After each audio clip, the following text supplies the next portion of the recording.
You killing somebody that ain't got no business getting killed, nigga, I'm telling. No, I ain't. It ain't none of my damn business. But if I see it, I'm telling. Something for civilians ain't for snitching. It ain't snitching if you a civilian. If somebody you see break into your people's house and you say, hey man, Mark did that shit, that's the one that robbed you. Ain't nothing wrong with that. That man didn't have no business robbing that person.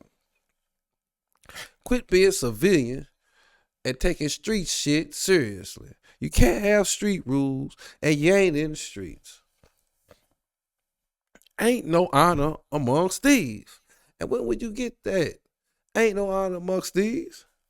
So shit. When people yelling out gang gang, man, have a gang that's gonna do something for our people. That's gonna feed us on Thanksgiving. That's gonna give out clothes on Christmas. That's gonna do something that's gonna bring positivity to the neighborhood and community, y'all. Now, what y'all thoughts about this? Let me ask you what's your thoughts, because I would like to get some comments on this one. And y'all talk about y'all tired of this gang, this thug mentality, not only being into the minds of our kids, but it's like a way of life. You know, even when I was growing up as a kid, we always thought going to jail or going to the penitentiary was a rite of passage. When is that a rite of passage? And how is it a rite of passage? Going to college, get you a business, raising you a family, doing things that are positive. That's what we should be striving for. We should be striving for creating great families, bringing great men into the world. Man, respectable women. Whatever happened to that? You know, we need to bring these things back. And I know we haven't forgot about these values, man. These values ain't that long gone. They ain't too far. So instead of the gang, instead of wanting to be a thug, because we need doctors, we need lawyers, we need coaches, we need mentors. This is what the black community needs. Not more drugs, not more death, not more destruction. But what we do need is structure. We need goals. We need something to look up to and something to want to be achieved for. You know? And that Shanny OG, you know, I'm spitting that OG game. I'm gonna talk to you like an OG. Shit, I'm up. You wanna holler at me, I'm up.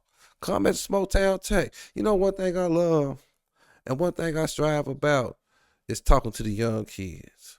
Because it starts with talking to the young kids. You have to be involved with these young kids. You know, you have to see their way of thinking. And not only that, when you see something in them that's negative, you got to get that out of them. Like certain kids that I talk to, man, I see a lot of kids, they talk with their head down and their voice ain't even loud. And it doesn't have any type of how can I say, confidence in the voice. And the main thing that I want to teach kids, when especially young men, is when you talking to me, man, look me in my face. Don't talk on the ground. Don't lower yourself before me. Show a person that you have confidence in what you do. You know, and that ain't hard. It ain't nothing wrong with that.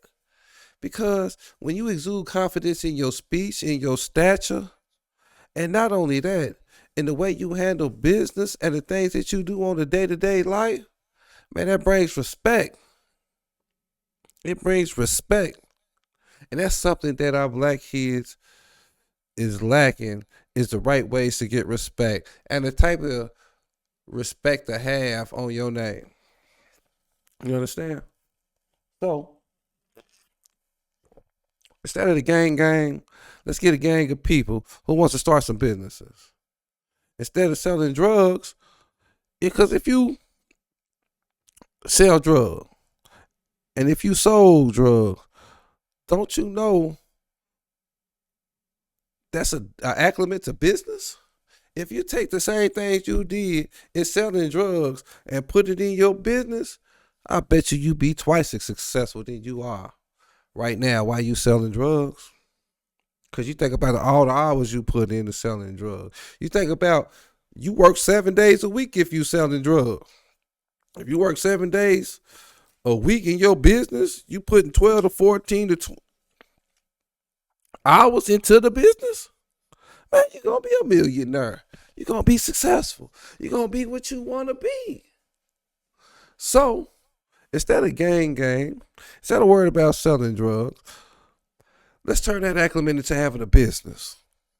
You know, like the way you get clientele, do that when you get business. You know how you was out in them streets, how you was hitting them corners, trying to get your clientele up. So you got that phone ringing all the way.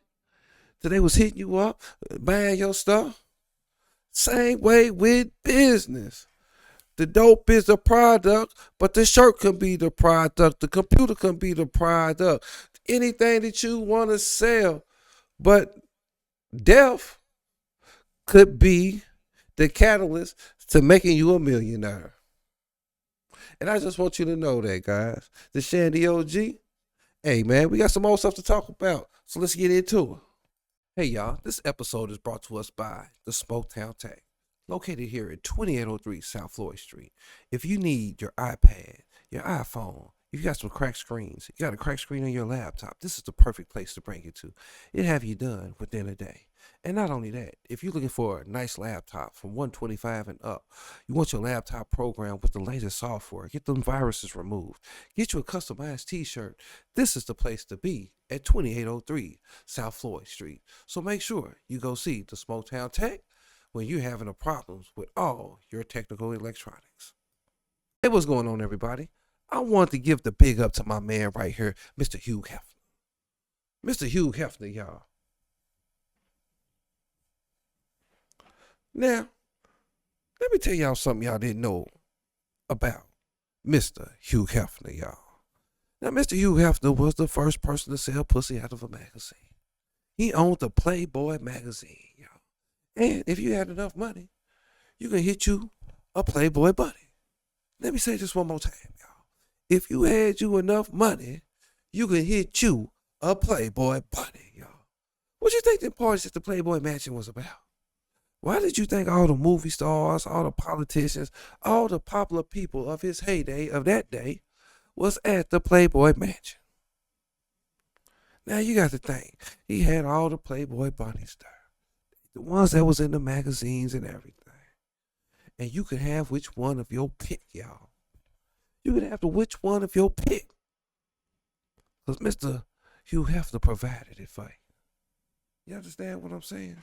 So, let's give a shout out to the biggest pimp, the biggest hustler, Mr. Hugh Hefner. And not only that, the biggest sex trafficker ever. So don't think you can operate in these people's world. Because they set this world up for them, y'all. You know, the biggest mistake that P. Diddy did was thinking he could operate in their world and outshine the master. You cannot ever outshine the master because there's repercussions to outshining the master. If they put you on stage, don't show your ass the way indifference. Don't you show that you're not appreciative of the stage that they gave you.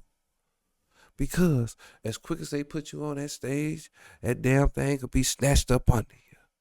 And not only that, they go after your reputation. And now they really playing by the book. They took your freedom. They took your access to freedom. So, when we down in Diddy, when we down in Jay-Z, don't forget to down this motherfucker right here too. One of the biggest sex traffickers in history. And not only just to keep on talking about Hugh Hefner, I just want you to know that behind every black wealthy man, it's a white master tied to that wealth. And the thing about wealth is, that's something that the white man is mastered. Yeah. And he becomes the owner, the finance, the power, the media, and the fashion, y'all. Let me break it down to you. The white man will master it and become the owner, the financer, the power, the media, and the fashion behind it. So, Understand, the majority of that wealth comes from a wealthier white pepper master. All right, y'all. Last but not least, it's a day minding your business, saving your life. You know? Because minding your business will save your damn life. Going over there and meddling with other folks will get you killed, get you fucked up, stomped out, meddling in another person's business. Now, you don't need to be no hero. You don't need to be doing that. Being a hero, get your ass whooped. Now, certain situations I understand that you got to step in. But some, you need to mind your damn business. Now, I may be late. I may just be jumping on the bandwagon like everybody else. But I know when I seen Kamala hop on that talking about that speech where she's trying to tell everybody they did what they were supposed to do no matter what, your voice will be heard. But I got me some uncut footage, man. I got it before they got to it and did they little editing. You know what I'm talking about? So I want to show you just a little bit of what I got right here. And let me think if this is the same thing that you thought that you may have seen before they hit the editing.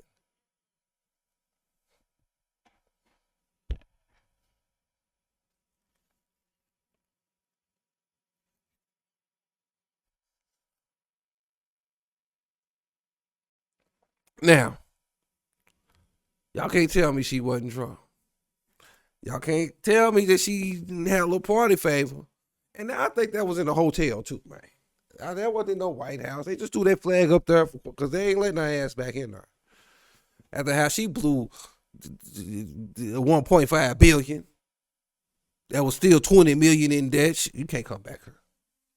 You keep your ass where you at. You go back to that husband that don't love you and them white ass kids you got that you didn't show on no. And you know what?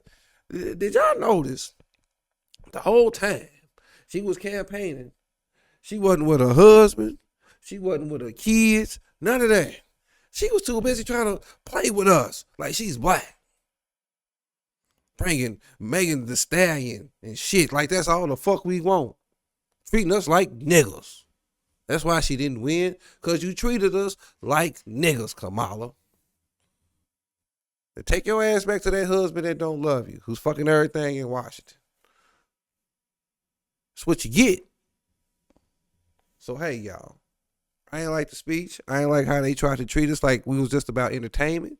And that's all that we was. Instead of really, excuse me, y'all.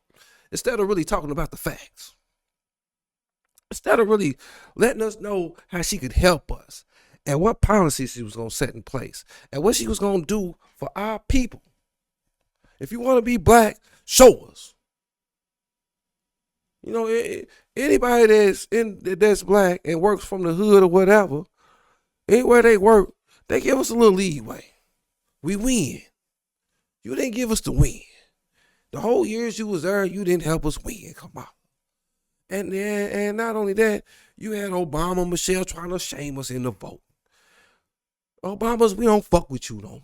But the simple fact is you tried to shame us and you tried to pull a Bill Cosby on us. And we didn't like it.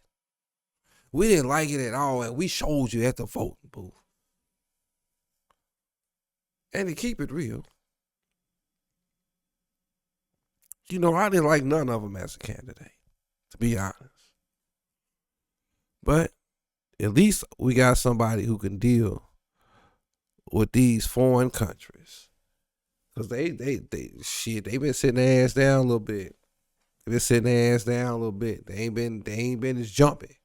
And I like that. So, the Shandy OG with Shandy OG TV, y'all.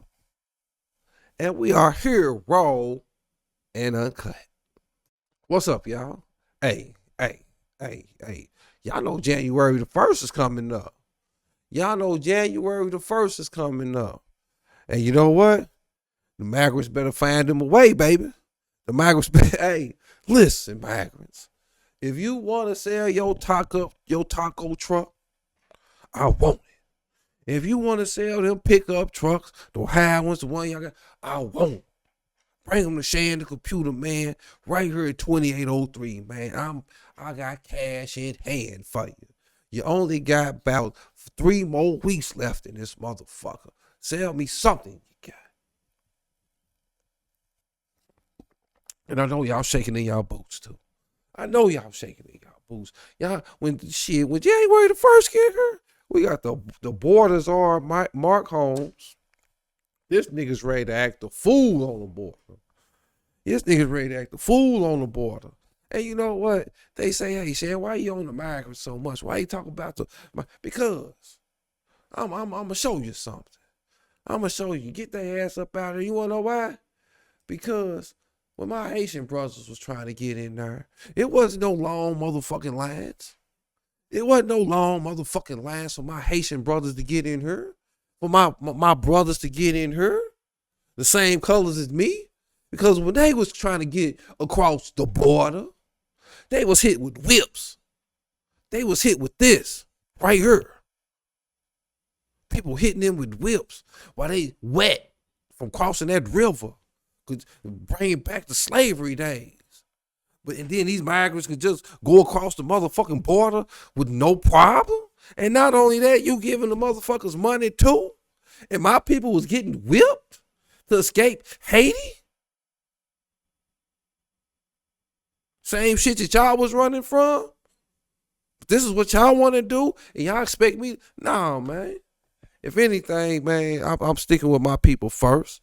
My people first, just like everybody else is y'all people's first. I'm always be that way. Because when my black people was trying to get through, trying to run from them gangs in Haiti that they killed their own president, y'all was beating them. It wasn't no asylum. Wasn't no asylum for these brothers. So, say what you want. I stand on that. And I don't have no hatred for no race. But when I see how hard it was for these Haitians to get through and how easy it was for y'all to get through, because in order for my ancestors to be a United States citizen, they was a slave first. They was a slave first. Shit, we was taken from our land. We was taken from our religion. We was taken from our history. We was taken from our heritage. Shit, we was taken from our natural food and given the worst and lived in the worst and got over here in the worst in chains. We got here in chains, y'all. Don't forget how they had us stacked up in them slave ships. We didn't get to cross over there. We got over here and didn't want to get over here. We was cool in the jungle. We was chilling. So don't ask me to have no sympathy when a motherfucker could just cross a wall or hop over it or switch, whatever the hell. And these people right here got beat and whipped from coming over here. I ain't forgot a lot of shit, y'all. I ain't forgot a lot of shit. And I'm telling y'all don't forget either. This is Shandy OG with the podcast, y'all. And we are raw and uncut. Now, me and my friends was talking. Like, we always have conversations. We always, tell each other about our lives and things that's going on and new information that we may come upon. And we was talking about how we spoiled our kids, man. How we are hood niggas trying to raise some suburban kids, man. How they'll never know how it feels to get it out the mud, get it out the field, be around, and have to survive. We grew up so poor that we forgot to let our kids at least feel a slight struggle so they'll know how to deal with or have a creative way to solve their problems. And I deal with this a lot. I dealt with it a lot with my kids. I dealt with it a little bit because it was kind of hard to basically identify with them, and we were both from two different sets of neighborhoods. So I had to find a leeway. We had to get that common ground, what I like to call it. And I worked on it with my son. But I didn't want him to grow up in the same way that I did. And ain't nothing wrong with that, y'all.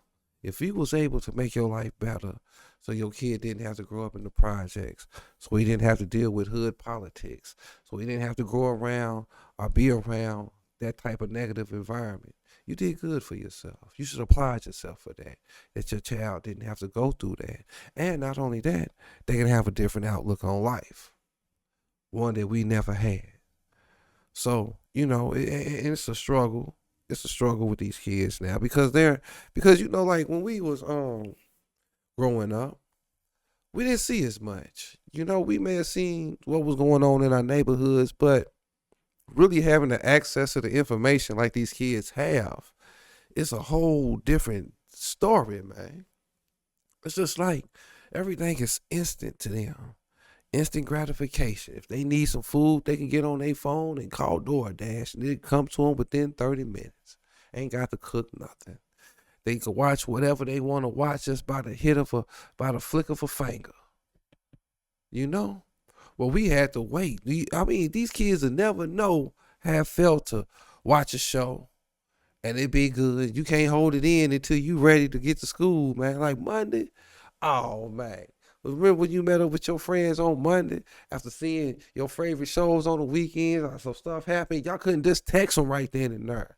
You had a hell of a story to tell your peoples. And then not only that, y'all make up something like a show or something. And if it was a tagline on there that y'all like, y'all would say it to each other. Kids will never know that, man.